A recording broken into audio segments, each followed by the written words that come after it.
नमस्कार दोस्तों, आज मैं आपको पितृपक्ष की एकादशी व्रत में सुनी जाने वाली गणेश भगवान की कहानी सुनाने जा रही हूँ। प्रेम से बोले गणेश भगवान की जय हो, विष्णु भगवान की जय हो, 11 माता की जय हो। एक समय की बात है, एक गांव में एक बुढ़िया माई अपने परिवार के साथ रहती थी। बुढ़िया माई विष्णु भगवान की परम भक्त थी। वह हमेशा दोनों पक्षों की एकादशियों का व्रत करती और कथा सुनती थी।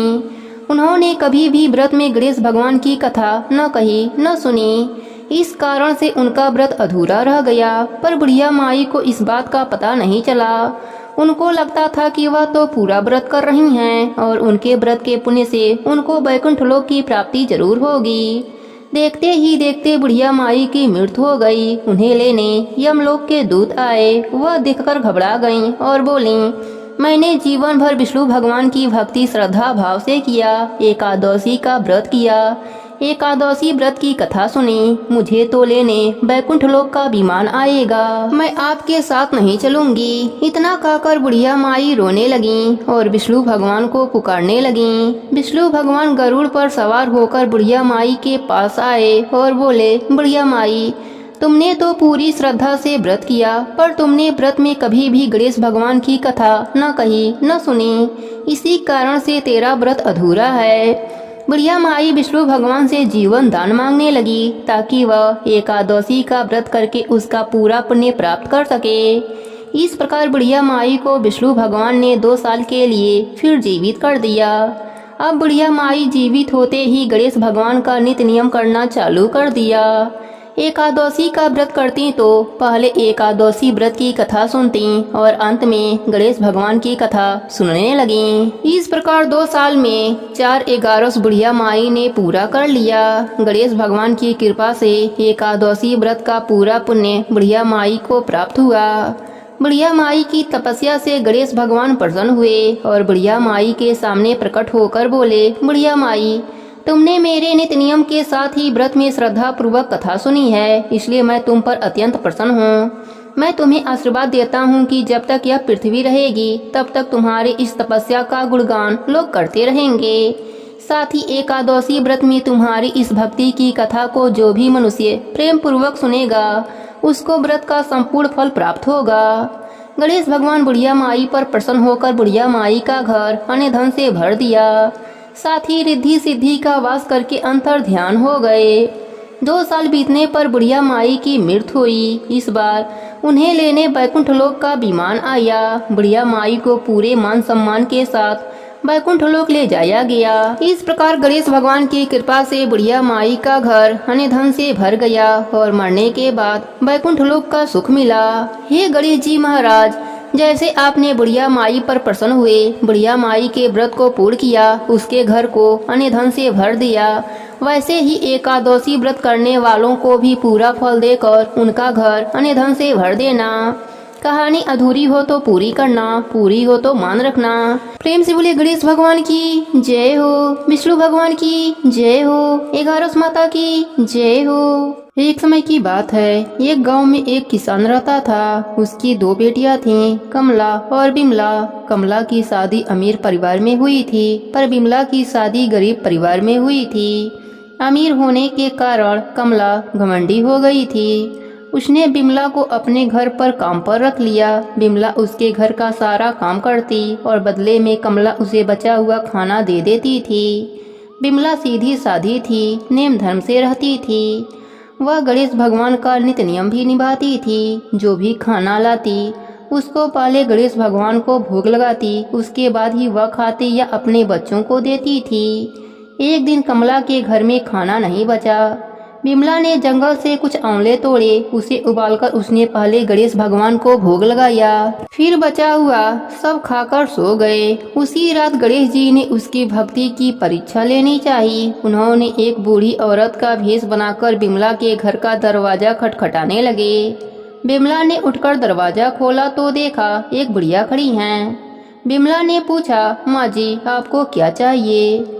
बुढ़िया ने कहा, मुझे बहुत जोरों की भूख लगी है, कुछ खाने को दे दो। बिमला ने कहा, माँ जी, मैं बहुत गरीब हूँ, खाने को कुछ भी नहीं है, बस उबले हुए आंवले रखे हैं, आप खाएंगी। गणेश भगवान बुढ़िया माई के रूप में बोले, हाँ लाओ। तब बिमला ने भोग में चढ़ाए हुए आंवले बुढ़िया माई को खाने के लिए दे दिया। खाने के बाद बुढ़िया माई घर जाने में असमर्था दिखाई। तब बिमला बोली, आप चिंता मत कीजिए, आज आप यहीं पर सो जाइए, कल सवेरे चली जाना। बुढ़िया माई खा पीकर वहीं सो गईं। थोड़ी देर बाद बुढ़िया माई की नींद खुल गई। उन्होंने कहा, बेटी मेरा पेट खराब हो गया है। बिमला ने कहा, आप अंधेरे में कहाँ जाएंगी, यहीं किसी कोने में निपट लीजिए और अपना हाथ मेरे बालों में पोंछ लीजिए, सुबह उठकर मैं साफ कर लूंगी। बुढ़िया माई ने वैसा ही किया। जब सुबह हुई तो बुढ़िया माई वहाँ नहीं थीं।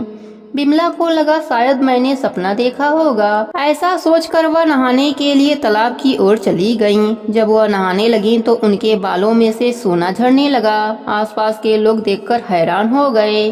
अब बिमला को रात की बात याद आई। वह दौड़ी दौड़ी घर आई। घर आकर उसने देखा कि घर के अंदर चारों ओर सोने के सिक्के बिखरे पड़े हैं। वह खुश होकर गणेश भगवान की जयकारा लगाने लगी।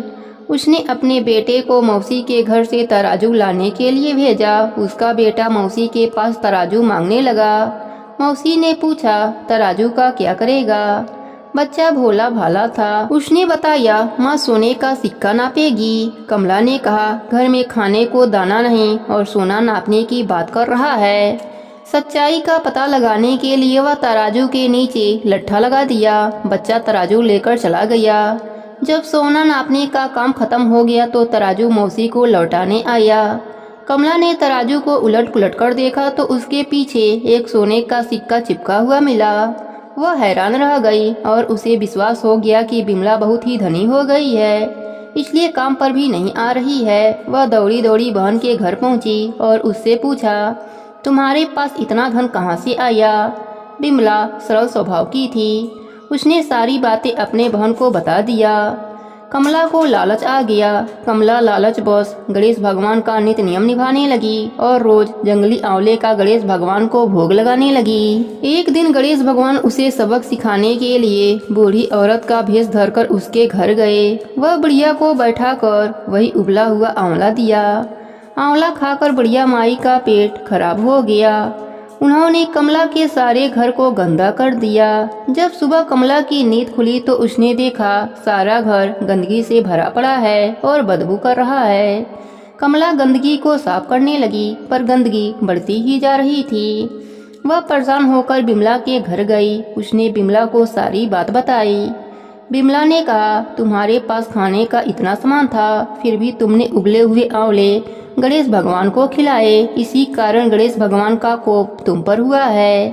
कमला को अपनी गलती का एहसास हो गया। वह गणेश भगवान से क्षमा मांगने लगी। गणेश भगवान ने उसको माफ कर दिया और अपनी माया समेट लिया। हे गणेश जी महाराज, जैसे आपने बिमला पर अपनी कृपा करी, वैसे ही अपने सभी भक्तों पर अपनी कृपा बनाए रखना। कहानी अधूरी हो तो पूरी करना, पूरी हो तो मान रखना। प्रेम से बोलिए गणेश भगवान की जय हो। दोस्तों, यह आडंबर दिखावा तो केवल संसार को रिझा सकता है, परंतु प्रभु के लिए तो सच्ची भक्ति, सच्चा प्रेम चाहिए। चाहे भगवान को हम किसी भी रूप में पूज लें, भगवान हमारे प्रेम में बंधकर उसी रूप में खींचे चले आते हैं। ऐसा ही हुआ सुमित्रा के साथ। सुमित्रा और उसका पति गांव में एक मकान में रहा करते थे। दोनों ही गणेश भगवान की पूजा पाठ भक्ति किया करते थे। सुमित्रा की कोई संतान न होने के कारण उसने गणेश भगवान को ही अपना पुत्र मान लिया था और सुमित्रा ने उनका नाम विनायक रखा था। प्रभु की भक्ति, सेवा, खिलाना पिलाना, सुलाना बालक की तरह ही किया करती थी। उनसे कोई भी उनके संतान के बारे में पूछता तो वह गणेश भगवान को ही अपना पुत्र बताया करती थी। सुमित्रा हर गणेश चतुर्थी का व्रत करती थी। भगवान को अपने पुत्र के समान प्रेम करती थी और भोग लगाती थी। भगवान भी सुमित्रा के पुत्र पास में बढ़ते जा रहे थे। एक दिन गणेश चतुर्थी पर प्रभु ने भी अपना प्रेम का परिचय देते हुए सुमित्रा के द्वारा बनाई हुई खीर का भोग खा लिया। जब पात्र को खाली देखा तो सुमित्रा की आंखों से आंसू झरझर बहने लगा। वह कहने लगी, आज तो मेरा बच्चा बहुत भूखा था। आज मेरे बालक को बहुत जोरों से भूख लगी थी। पूरा पात्र खाली है। आप चिंता मत कीजिए। आपको खीर इतनी पसंद आई है तो मैं रोज आपके लिए खीर बनाया करूंगी। ऐसा कहकर अब सुमित्रा रोज खीर बनाती और प्रभु को भोग लगाती थी। ऐसे ही समय बीतता चला गया और प्रभु ने सुमित्रा को मां बनने का सौभाग्य प्रदान किया। अब सुमित्रा अपने आप को 2 पुत्रों की मां बताती, बड़ा विनायक और छोटा वैभव। समय के साथ वैभव बड़ा हो गया। माँ ने उसको खूब पढ़ाया लिखाया, उसकी शादी करा दी। शादी के बाद वैभव के पिता स्वर्ग सिधार गए। अब सुमित्रा बेटे बहू के साथ रहने लगी। वैभव का मन गांव में नहीं लगता था, उसकी नौकरी कलकत्ता में लग गई। वैभव को गांव छोड़कर जाने का एक अच्छा बहाना मिल गया। उसने अपने पत्नी के साथ कलकत्ता जाने का निश्चय कर लिया।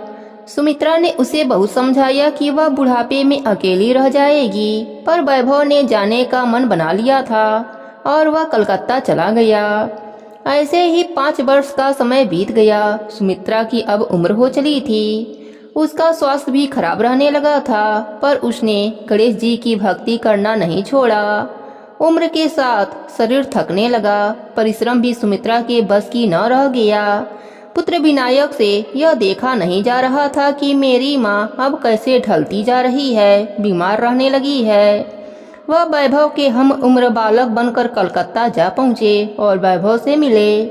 वैभव ने उनका परिचय पूछा तो भगवान ने कहा, वैभव तुमने मुझे पहले नहीं देखा है, मैं तुम्हारे ही गांव का हूँ। मुझे तुम अपना बड़ा भाई समझो। मेरा नाम विनायक है। वैभव तुम्हारी माँ बहुत बीमार हैं, उन्हें इस समय तुम्हारी जरूरत है। वैभव तुम अपने माँ के पास जाओ।